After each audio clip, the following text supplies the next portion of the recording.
Hi everyone, আসসালামু আলাইকুম। This is Sonia from সোনিয়ার রান্নাঘর। আর আজকের এপিসোডে খুব স্বাস্থ্যকর একটা ড্রিঙ্কস তৈরি করে দেখাবো।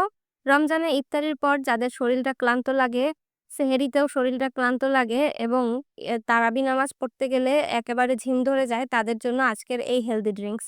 মাত্র ৩টা ফলের উপাদানে তৈরি এই ড্রিঙ্কসটা খেলে কিন্তু সারাদিনের ক্লান্তি এক নিমিষেই দূর হয়ে যাবে। সেহরিতে কিংবা ইফতারিতে ২ জায়গায় কিন্তু আপনারা এই ড্রিঙ্কসটা রাখতে পারেন। যারা একটু স্বাস্থ্য সচেতন আছেন তারা অবশ্যই এটা ট্রাই করবেন। আর এই জুসটা তৈরি করা একদম সহজ এবং সিম্পল। প্রথমে ৩ ধরনের ফল নিয়ে নিয়েছি, আপেল, কলা এবং খেজুর। অবশ্যই এই ৩ টা ফলই নিতে হবে। অন্যান্য ফল দিলে জানি না সেটা অন্য কি হয়ে যাবে।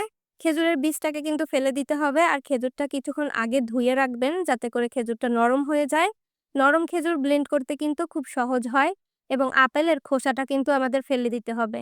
আপেল যখনই আপনারা ব্লেন্ড করবেন খোসা ফেলে ব্লেন্ড যদি করেন তাহলে মুখে আর বাধবে না। না হলে কিন্তু জুস খাওয়ার সময় জিহ্বায় বাধতে থাকবে খোসাগুলা। যত ভালোই ব্লেন্ড করেন না কেন কোনো লাভ নেই। তাই খোসাটা ফেলে ছোট, ছোট টুকরা করে কেটে নিতে হবে। এবার কলাটাকেও ছোট টুকরা করে নিচ্ছি। আমি এখানে খুবই ছোট সাইজের একটা দেশি কলা নিয়েছি। এতে করে স্বাদটা অনেক বেশি ভালো আসে। অনেক বেশি কলা হয়ে গেলে কিন্তু এই জুসটা খেতে ভালো লাগবে না। সবকিছুরই একটা পরিমাপ থাকে। আর আজকে যে পরিমাণ তৈরি করব তাতে কিন্তু ২ জন খেতে পারবেন। ২ গ্লাস জুস হবে। আমি ফলগুলোকে ব্লেন্ডারের জাগে নিয়ে নিচ্ছি। আর এর মধ্যে আমি ৫০০ এমএল দুধ দিয়ে দিব। ৫০০ এমএল দুধে মোটামুটি ২ গ্লাস পরিমাণ জুস তৈরি হয়ে যাবে। আপনারা যদি এটা টক দই দিয়ে খেতে চান তাও কিন্তু পারবেন।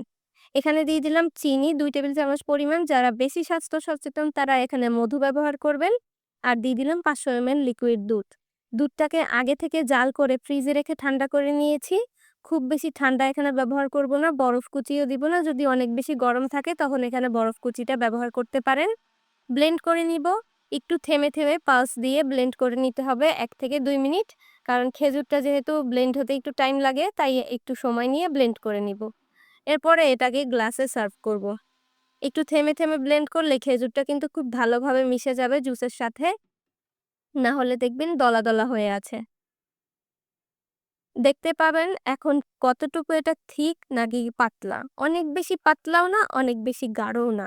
বেশি গাঢ় হলে এটা স্মুদি হয়ে যাবে। আর টক দই দিলে অবশ্যই টক দইয়ের সাথে পানি ব্যবহার করবেন। তাহলে একটু পাতলা হবে। তখন সেটা কিন্তু আপেল কলার লাচ্ছি হয়ে যাবে। আর এই রেসিপিগুলো কিন্তু আমার চ্যানেলে অলরেডি দেয়া আছে। গত রমজানে আমি শেয়ার করেছিলাম।